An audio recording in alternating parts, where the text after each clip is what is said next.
Hey, this is the No Swear Gamer from YouTube's Retro Reviews with the No Swear Gamer, and you're listening to Two Dudes in a Nest. Hey, Justin. What's up, man? Not a whole lot.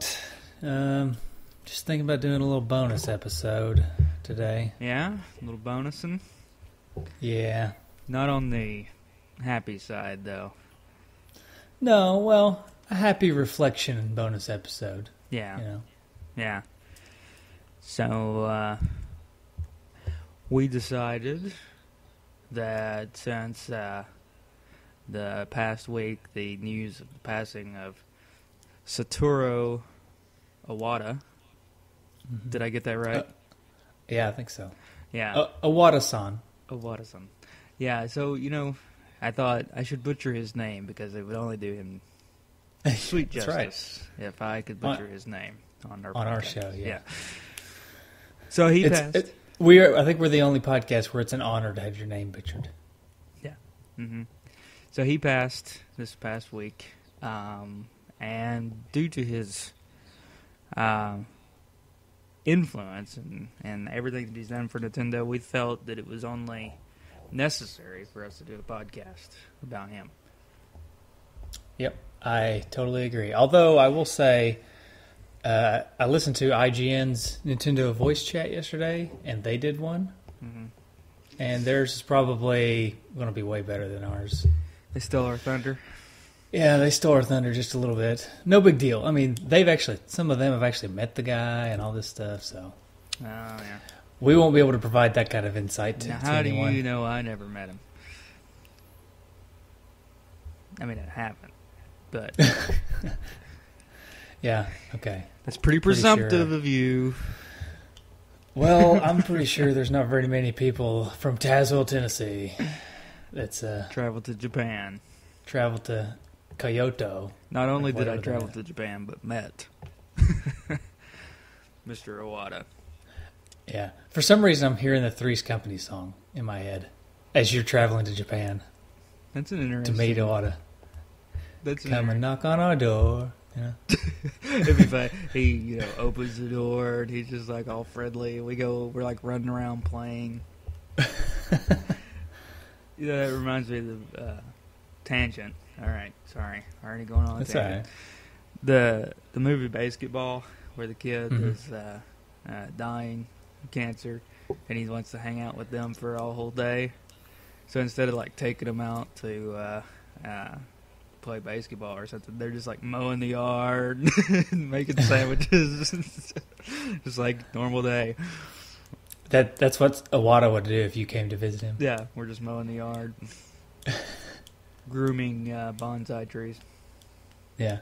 Is that Japanese or is it Chinese? That's Karate Kid. That's all I know. I guess that's Japanese. Close enough. All right.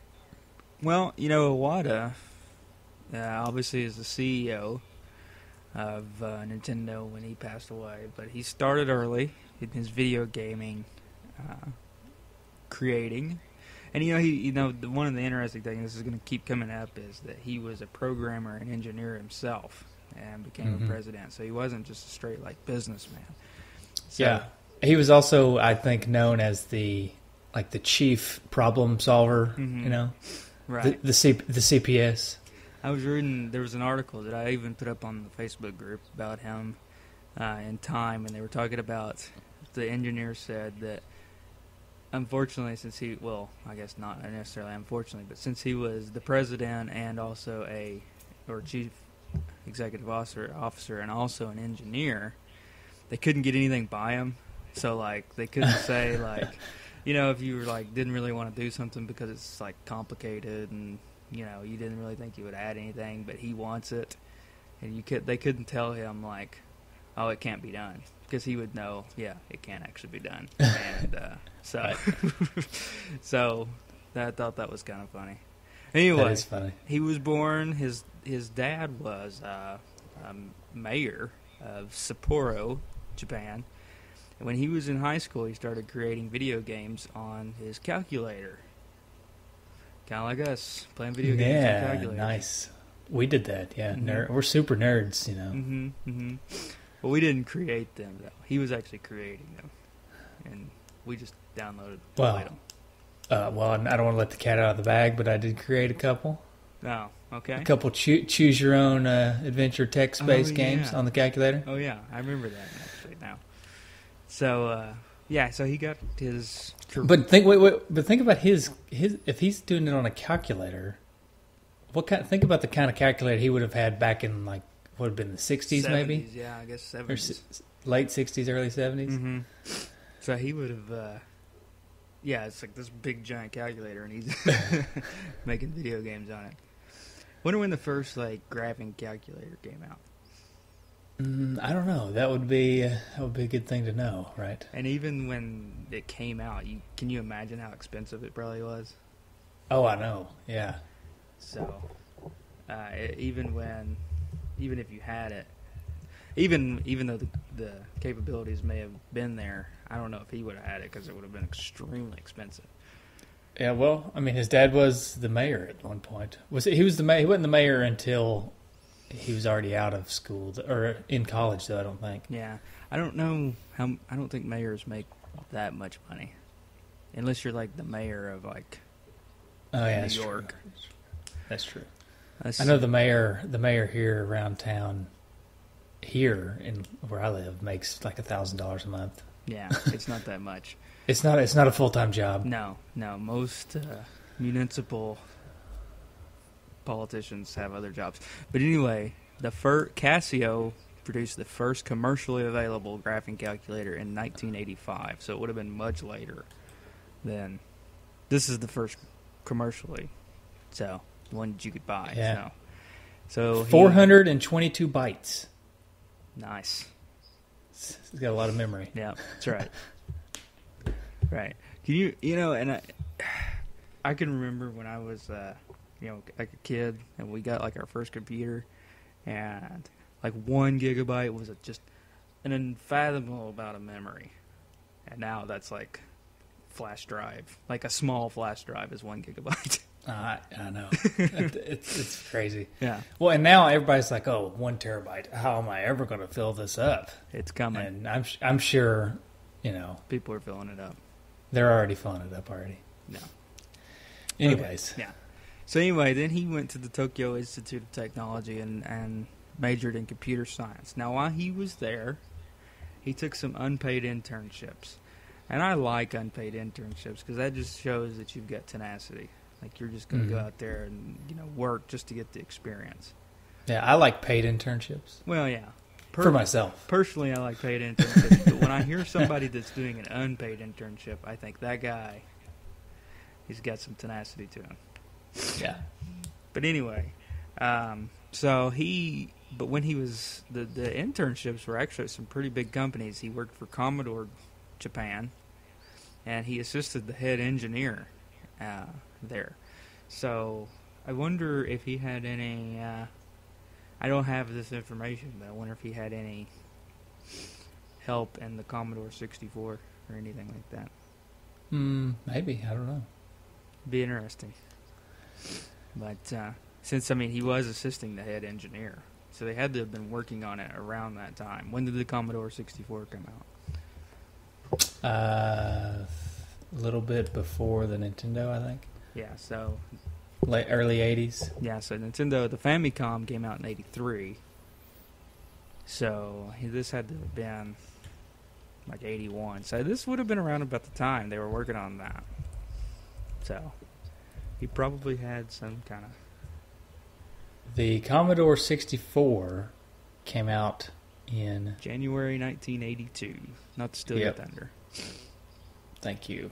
Well, we all have Wikipedia. I don't even know why we need to do this episode of this podcast. How dare you. But anyway, so then he also did some freelance work for HAL, which he would eventually go to work for. Yeah, the story I heard about HAL, and this may be a different story than what you have, but I heard that HAL was a startup company that was started basically out of the same college he was in, and there was only just a handful of people, like maybe 4 or 5 people, doing that company, and then they asked him to come on with them. Is kind of how I heard it. Yeah, I don't have that backstory to it, but yeah, I knew he became only the 5th employee when he graduated.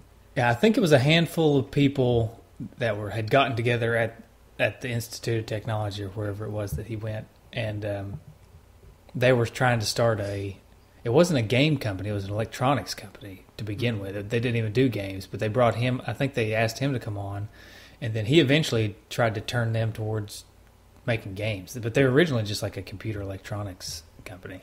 Yeah, and he developed a relationship with Nintendo pretty early on, so that's kind of was big for how they kind of went to making games, is because he had a good relationship with them, and he kind of. I wonder how that works. He probably did kind of like what I said with you going to visit him. Again, I'm hearing Three's Company, but Iwata and Nintendo this time. Yeah.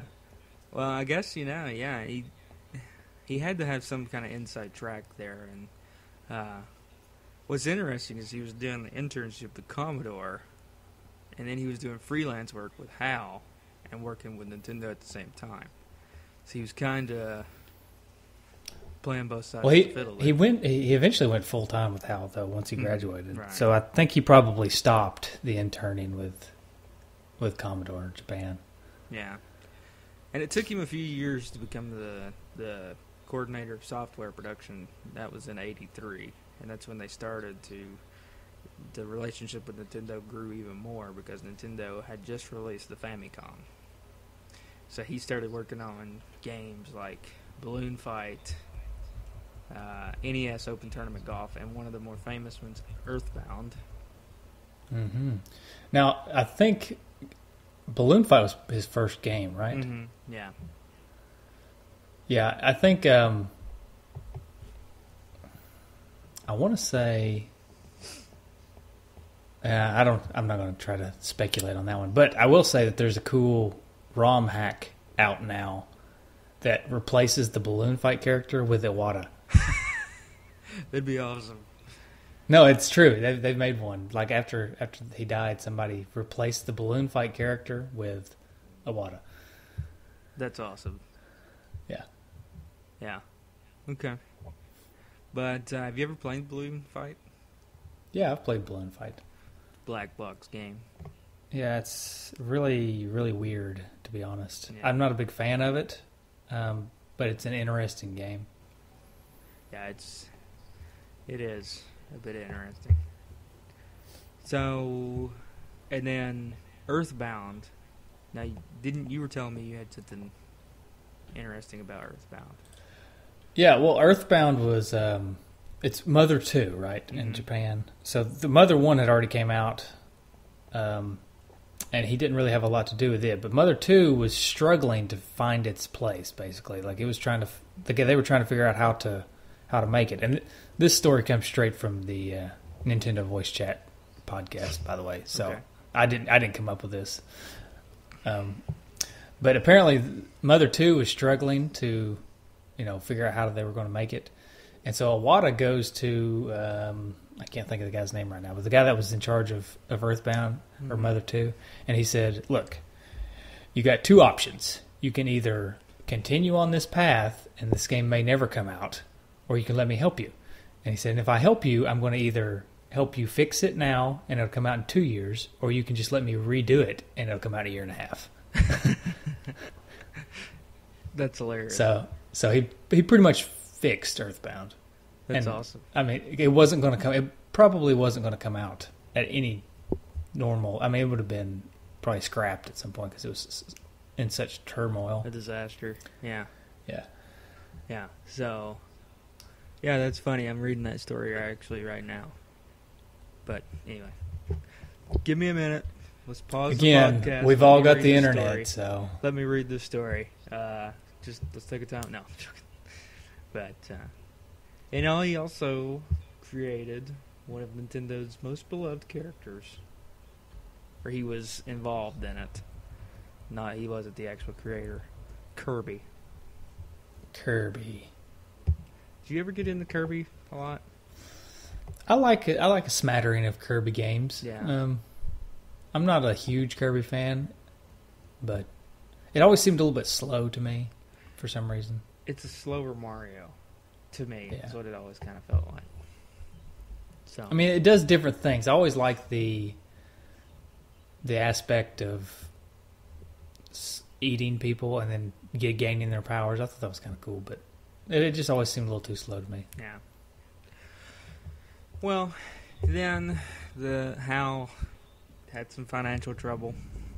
It was on the verge. They were going to go into bankruptcy. And he was promoted to president at that time. It's kind of like, hey, thanks, guys. Either that or he was like, I'll fix this. And he probably said, I'll fix this. And he turned it around and actually made it one of the probably more famous companies of the 90s for Nintendo gaming. Because here comes Pokemon Gold and Silver, which was released for Game Boy Color. And you remember all the pandemonium about Pokemon? Everybody wanted the different colors. Yeah, I do. Who did HAL make Pokemon Red and Green or Red and Blue also, or did they? I think all I've got is Gold and Silver is all that they did. Now, here's the thing about he aided the programming of Pokemon Stadium for Nintendo 64 by reading the original coding in Pokemon Red and Green and reworking it for the new game. And then Okay, so they did the Pokemon Stadium games. Because I think Game Freak does the Pokemon games. Yeah, right. So he basically took their code and read it however you read code. I don't know how to read code. You know how to read code? Semi? Depends on the code. Yeah. That's more your neck of the woods. Yeah, it depends on what kind of code it is. Yeah. There's if you can do it, there's a lot of money to be made. Because I knew a guy that graduated in engineering, and he's in Atlanta, and all he does is read code all day, which sounds like... It sounds thrilling. It sounds like suicide it's just on your way to suicide, eventually. Right. And, but he makes a lot of money. So, anyway. So that was his time with HAL. So then, in 2000, he finally went over to Nintendo. After working with Nintendo all this time,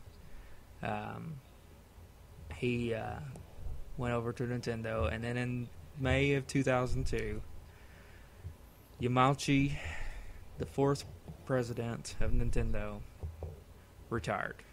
Hiroshi Yamauchi. And Iwata was promoted to president and CEO by him, by Yamauchi himself, and he was the first non-Yamauchi family member to head Nintendo.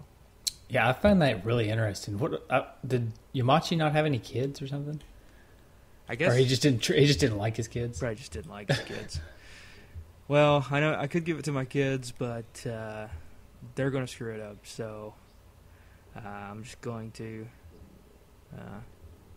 give it to you. Yeah. Quick, and I know we're butchering his name, but quick Yamauchi tangent. I always thought it was funny that he was part owner of the Seattle Mariners baseball team. Yeah. Yeah, that is funny. So, let's see. Or actually, I think he may be the CEO of the Mariners now if he's still alive. No, he died in 2013. Never mind. But he was like the CEO of the Mariners baseball team, which is why we got all those Ken Griffey Jr. baseball games in the 2000 or in the 90s and 2000s for the Nintendo consoles. You got all these Ken Griffey Jr. baseball games. Yeah. So he did have a son. But get this, they were estranged. Ooh. So this is just the story of that. In 1950, Michiko Yamauchi's wife gave birth to their first child, a daughter named Yoko. During the next few years, Michiki had several miscarriages and was often ill. In 1957, she gave birth to another daughter, Fujiko, and shortly after, a son named Katsuhito. When Yamauchi's father, Shinkonojo, returned years later to see his son, he refused to speak to him. Wait, no, that's Yomachi and his dad. So he wasn't estranged with his son. He just thought his son maybe, I don't know. Okay, never mind. They weren't estranged. Good story. Yomachi was estranged from his dad. So Really? yeah. So anyway. Okay. Anyways, let's go back to Iwata because this is getting confusing. Yeah. Well, I like this quote that I found, and it's from Iwata, and was right after he became, like CEO and president. And he said, "On my business card, I am a corporate president. In my mind, I am a game developer, but in my heart, I am a gamer." I like that. That was from his keynote speech at GDC in 2005. You have my sources, I guess. I do. Although, it's also a pretty famous speech. It's in Iwata's career. Everybody talks about that one in 2005. So yeah.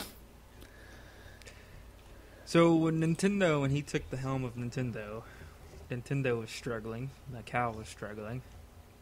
This is right after the GameCube. So right.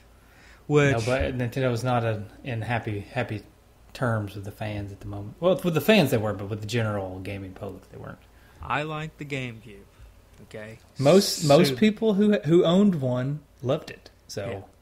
It was a great game. I really liked the controller. I thought the controller was awesome. I agree. And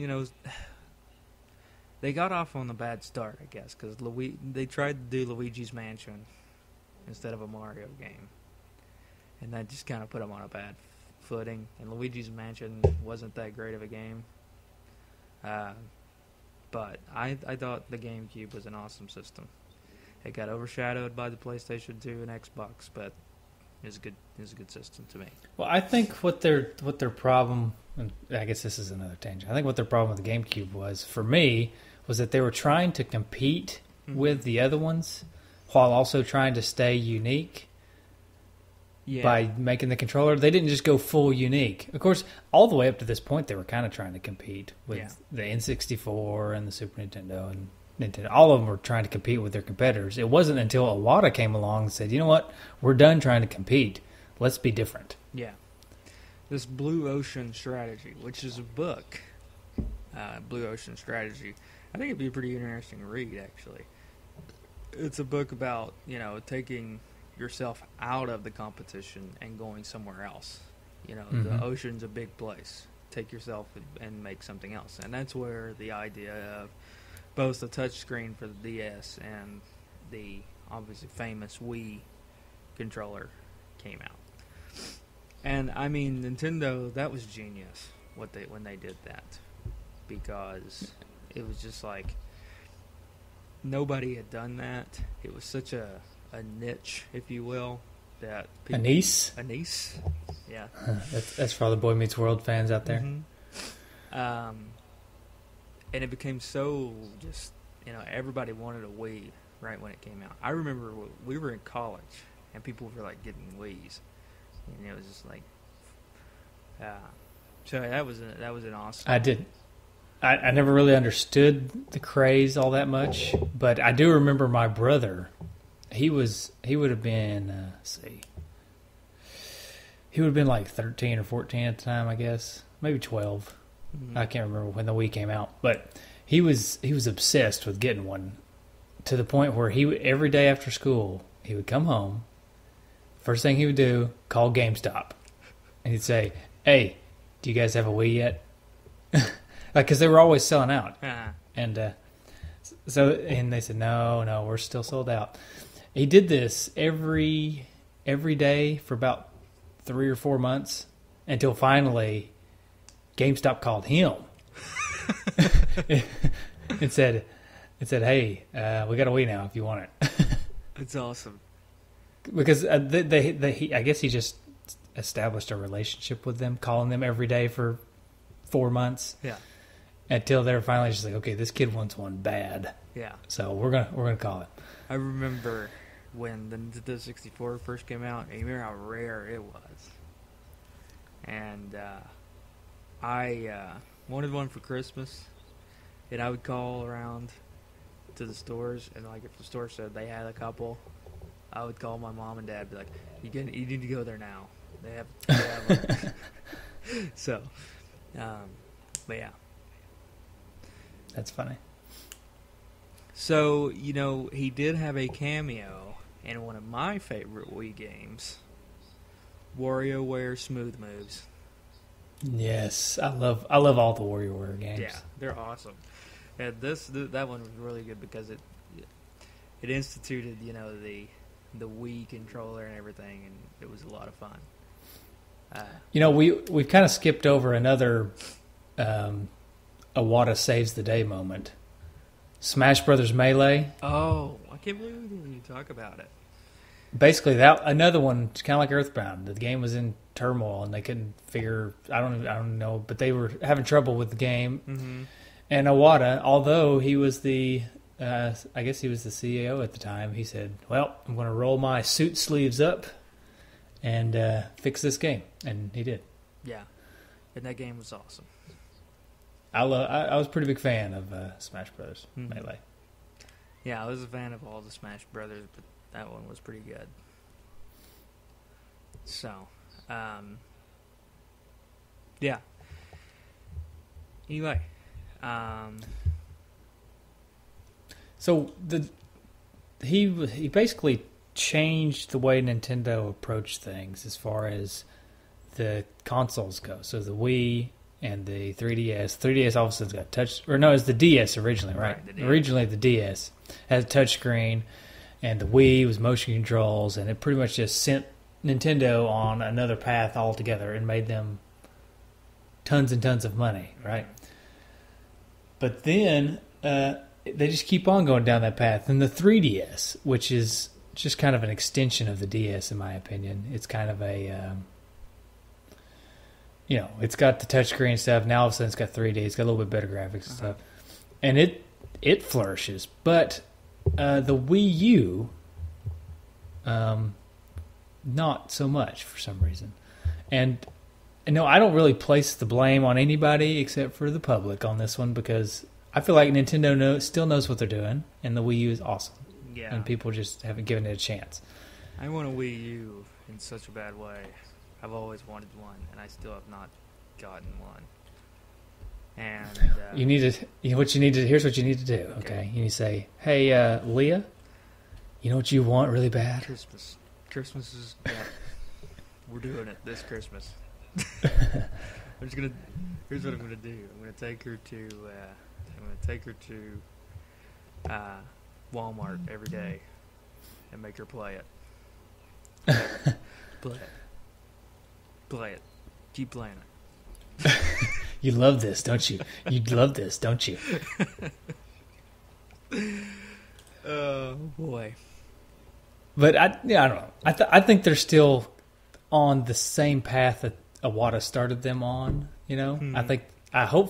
My hope is that they stay on this path and they don't decide, well, now we need a super high powered console that's also super generic that can compete with Xbox, with Sony and Xbox. Because Nintendo's always going to have the software side, because that's just where they flourish. They always make great games. Their games are always where it's at. So if they have their own system and that's the only place where you can get their great games, then that's what they should go with. That's what they should go with. Or they take the crazy approach and then just start making games for other systems. But that's I also hope they don't do that. I like Nintendo's approach because it's like, we're going to make games, and this kind of started with Iwata and the Wii, that everybody can play. Your grandmother can play as well as your 3-year-old. It spans, like you take an Xbox, and an Xbox is for a special demographic. It's for the video gamers, okay? Right. That's not going to be something that just anybody's going to want to play. But games on the Wii, like bowling and, just even WarioWare and other games like that, they're for everybody. Right. And that's what Iwata that was kind of his philosophy, Yeah, I think his quote, or one of his most famous quotes, is, "Above all, video games are meant to be just one thing: fun for everyone. Yeah. And it's true. Yeah, I mean, don't get me wrong. I like the games that are out now for the Xbox and PlayStation stuff. I mean, they're fun, but it's kind of it's something I have to do by myself. Yeah. Typically they're only one player unless I want to go online, which I never really like going online against people. And you're not going to get your wife to play an Xbox game. Yeah. Yeah, my wife is not going to play an Xbox game. She'll play a Wii game every now and then. Exactly. But she's not going to play an Xbox game.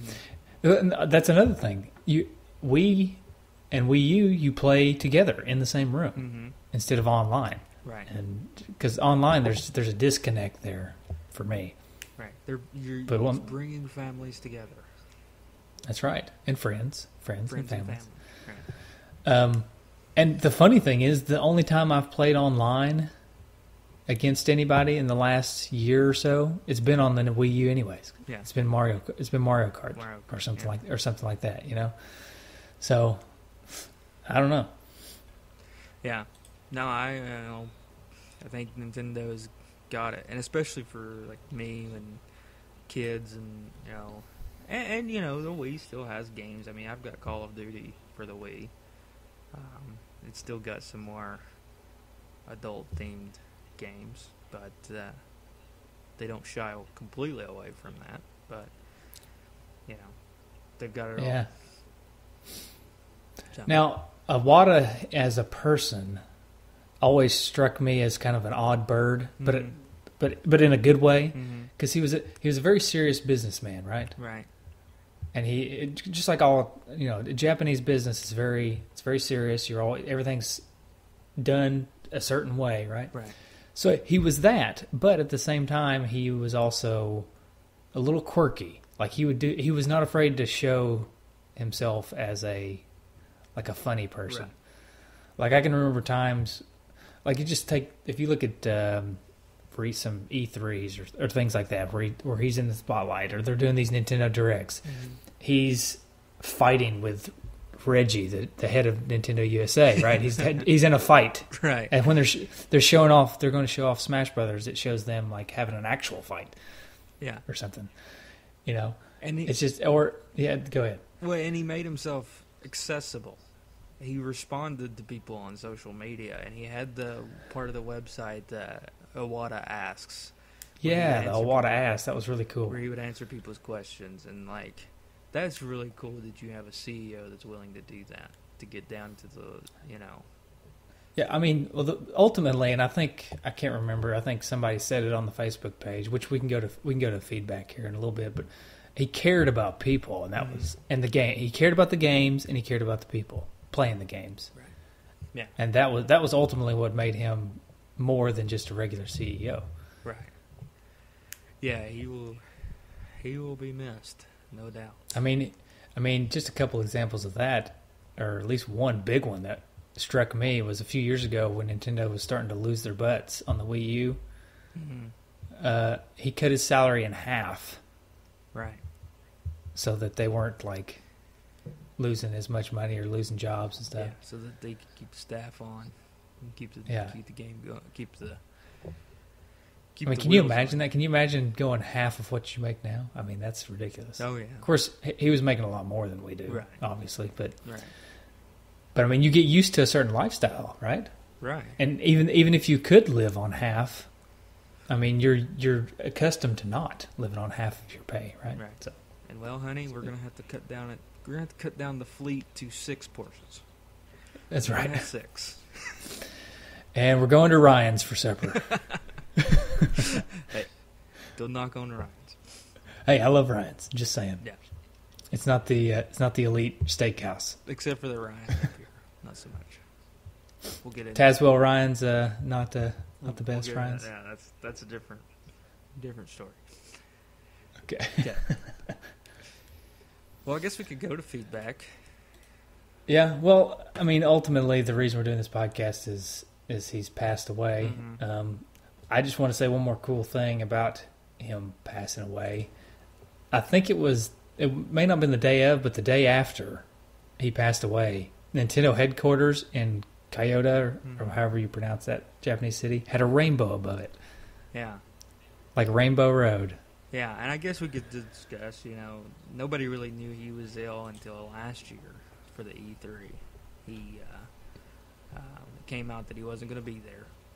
And the reason he wasn't going to be there was because he was ill with a bowel And tumor. people make me mad and sometimes in things like this. When they said that he wasn't going to make it to E3 for medical reasons, I heard nonstop people saying, "Oh, it's not because of medical reasons, because they're getting ready to get rid of him over there because the Wii U's doing terrible." So they're getting ready to get rid of him, so they're not going to bring him over. Yeah. Well, people. There you go. Yeah. So he had this bile duct tumor, and they thought, I guess, that he was doing better, and he kind of had made some appearances, and then all of a sudden he was gone. So he had the funeral in Japan was a 2-day funeral with they said thousands. I think I read like 4,100 people showed up. So pretty impressive. Mm-hmm. So all right. Well, let's. You got any retrofit? Oh wait, never mind. yeah, Tom Arnold would be impressed. Trophy goes to Iwata. Sounds good to me. All right. How about some feedback? All right. So feedback, we got Andrew, being giving his full name out, Andy Mangrum. How do you know that's his full name? I don't know. Okay. It may not be. It may be Anderson. Andy Mangrum said he personally fixed the code for Earthbound and Super Smash Bros. Melee. He also fixed the code in Pokemon Gold and Silver to where they fit all of Kanto in it as well. Nice. Trevor, I didn't know about the gold and silver. Yeah, I didn't either. Trevor Franklin said, I really appreciated how he found a way to be very serious and professional without taking himself too seriously. He didn't mind looking silly on camera, something you can't say about many other big CEOs. Somehow, I always knew he cared about the games and the people who played them. And Aaron Hickman said he was the first CEO of Nintendo with a worldwide reach. The previous CEOs from the Yumachi family had none of the presence Iwata had here in the States. Chalk it up to the internet age if you want, but Iwata was a people person. He put a face on an unknowable and mysterious company. He was a gamer, a programmer for HAL, long before becoming the face of Nintendo. Recently, when Nintendo was criticized for not abandoning consoles and switching to mobile, he stood his ground against shareholders. The man cut his salary in half to save jobs. This is a guy, for all the jokes and memes we remember, actually cared. Cared about people, cared about video games, and how they shaped the future. I'm not sure the heads of other companies can say the same. Nice. That's good. That's good, Aaron. Hey, I'll also want to say that he's right. The Nintendo was a very, very mysterious company before Iwata. Like you didn't hear a lot about the games as they were coming out. I mean, screenshots that were sent to magazines and stuff. They were rare to get a whole lot of screenshots. These magazines, at least they may have been getting them over in Japan, but over here in America, you were getting. I mean, you would have 2 screenshots, and the guy would be writing, and you could tell he may have known a little bit about the game, but not much. Right. So. Right. And Peter Guzman said, the more I read about Iwata-san, the more I respect him and have become a fan. Remember, my last console was the N64, but now I am seriously considering getting a Wii U. Join the Wii U train. Gabe Vangilder said he made E3 exciting. When I seen his face on a Nintendo Direct, I knew I was in for excitement. But not this year, unfortunately. This is the only E3 I was disappointed in. There was no real Metroid game or Zelda game. It's like waiting for a gift during Christmas, and it's not there. But I am not putting the blame on Iwata. He was a great leader, and I feel empty without him. And then Eric Okrenek rounds us out with, Iwata was someone I respected on many levels, gamer, game designer, and a leader with a vision. Thanks for the memories. So, good feedback. Yeah. Some really good feedback, actually. Yeah, it really was. We've got some... are you tearing up over there? I am. Can't have. Yeah. Yeah. That's okay. It's okay. We had a couple voicemails too, but I may save them for the next episode with a game. Okay. Yeah. We'll do that then. All right. It was good. It was fun. Yeah. So you're going to get a Wii U now? I think I am. I'm going right now.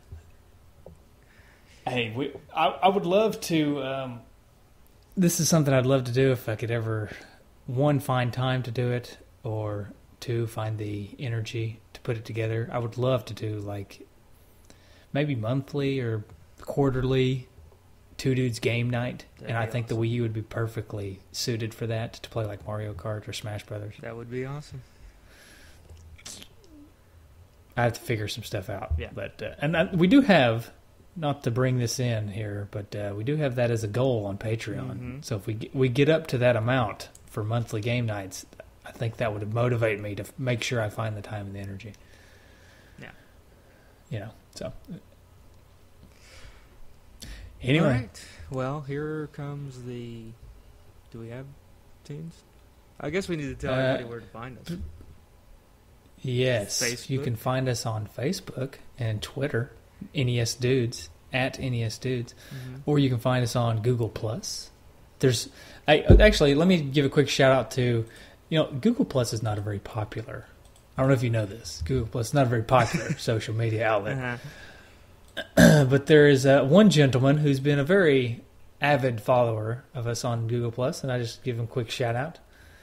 Ryan Ballard, I think. Okay. Yes, Ryan Ballard. So thank you, Ryan. I personally am a fan of Google+. I just wish more people were on it. Yeah. But since there's no one on it, I do appreciate going there occasionally and seeing that Ryan has commented on a post that we've made on Google+. So thank you for that. But anyways, we have on Facebook, we have where most of our action happens. We have a group, Two Dudes in an S. Mm-hmm. We also have a high score group, which is High Scores, Two Dudes in an S, something like that. And we've recently started a trade group. Yeah. Two Dudes Traders. So it's exclusive to members of the Two Dudes in an S Facebook group. So go there first. Mm-hmm. Hey, is that the Roadrunner? No, it's my phone buzzing. Oh. Sorry. Okay. I thought maybe it was the Roadrunner. Beep. Meep, meep. Anyways. So if you go join the Two Dudes in an S Facebook group, get to communicating with the people on there, be friends, and then come to join the Two Dudes Traders. The idea behind it was that we would have a place for people who are talking in the Two Dudes Facebook group and are becoming friends and can trust each other. Also have a place where they can trade games among the people that they have already garnered a bit of trust with. Right. That's the idea. Anyways, so we've got a few people on there. Nobody's traded anything yet that I know of, but I'm sure it'll happen soon enough. Yeah. Oh, we're also planning having Patreon exclusive deals on there where maybe we use the Patreon money to buy a game and then sell it for like half the price or something. Yeah. That would be cool. That would be cool. To Patreon supporters only, of course. Okay. Okay. Good show. Mm-hmm. And I'd say we play music from Kirby or something. Okay. Or Balloon Fight, maybe. Maybe a balloon fight. We'll do that. Okay. All right. Goodbye, everyone. There you go.